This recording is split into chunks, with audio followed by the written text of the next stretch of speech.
குருக்ஷேத்திரப் போர்க்களம் இரத்தமும் ஆக்ரோஷமுமாக தயாராகிக் கொண்டிருந்த அந்த வேளையில் பீமனின் பேரனான இளம் வீரன் பர்பரீகன், இவன் பீமனுக்கும் அசுர குலமங்கை இடும்பிக்கும் பிறந்த மகனான கடோத்கஜனின் மகன் ஆவான். பர்பரீகன் ஒரு குதிரையில் வந்து இறங்குகிறான். அவனது முதுகிலிருந்த அம்பராத்தூணியில் வெறும் 3 அம்புகள் மட்டுமே இருந்தன. அவனது வருகையைக் கண்டு வியந்த கிருஷ்ணர் ஒரு பிராமண வடிவில் அவனிடம் சென்று, இவ்வளவு பெரிய போரை வெறும் 3 அம்புகளால் எப்படி எதிர்கொள்வாய் என்று வினவுகிறார். அதற்கு பர்பரீகன் அந்த 3 அம்புகளின் தெய்வீக ரகசியத்தை விளக்குகிறான். கண்ணா, எனது முதல் அம்பு போர்க்களத்தில் யாரையெல்லாம் அழிக்க வேண்டுமோ அவர்களை மட்டும் அடையாளப்படுத்தும். 2வது அம்பு யாரையெல்லாம் காப்பாற்ற வேண்டுமோ அவர்களை குறியிடும். இறுதியாக நான் ஏவும் 3வது அம்பு முதல் அம்பு அடையாளமிட்ட அனைவரையும் ஒரு நொடியில் அழித்துவிட்டு மீண்டும் என்னிடமே வந்து சேரும். இந்த 3 அம்புகள் இருந்தால் போதும், ஒரு நிமிடத்திற்குள் இந்த மொத்த போரையும் என்னால் முடித்துவிட முடியும் என்கிறான். அவனது ஆற்றலை சோதிக்க எண்ணிய கிருஷ்ணர் அங்கிருந்த ஒரு அரச மரத்தை காட்டி,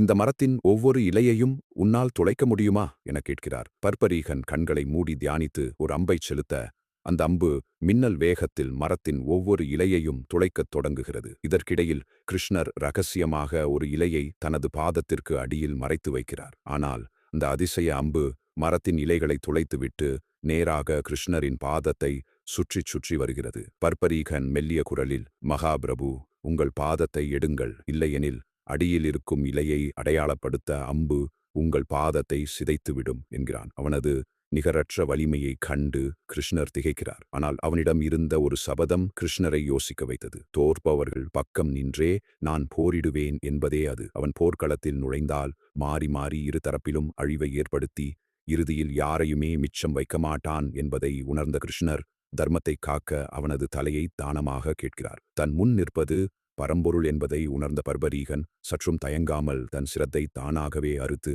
கிருஷ்ணரிடம் நீட்டுகிறான். மரணத்தை தழுவும் முன்பாக இந்த மகாபாரத போர் எப்படி முடிகிறது என்பதை நான் பார்க்க வேண்டும் என்று அவன் வேண்டியதால் கிருஷ்ணர் அவனது தலையை ஒரு உயர்ந்த மலை உச்சியில் வைக்கிறார். 18 நாட்கள் போர் முடிந்து பாண்டவர்கள் தங்கள் வீரத்தை பற்றி பெருமையாக பேசிக் கொண்டிருந்த போது அனைத்தையும் மேலிருந்து பார்த்த பர்பரீகனின் தலை உறக்கச் சிரித்தது. யார் வென்றார்கள் என்று சண்டையிடாதீர்கள். நான் மேலிருந்து பார்த்தபோது அர்ஜுனனின் அம்புகளோ பீமனின் கதாயுதமோ தெரியவில்லை. தீமையை அழிக்கச் சுழன்ற கிருஷ்ணரின் சுதர்சன சக்கரமும் அந்த இரத்தத்தை ஏந்தி நின்ற காளி தேவியின் ரூபமும் மட்டுமே தெரிந்தன. இது தர்மத்திற்கு கிடைத்த வெற்றி என்று கூறி அந்த மாவீரன் அமைதியடைகிறான்.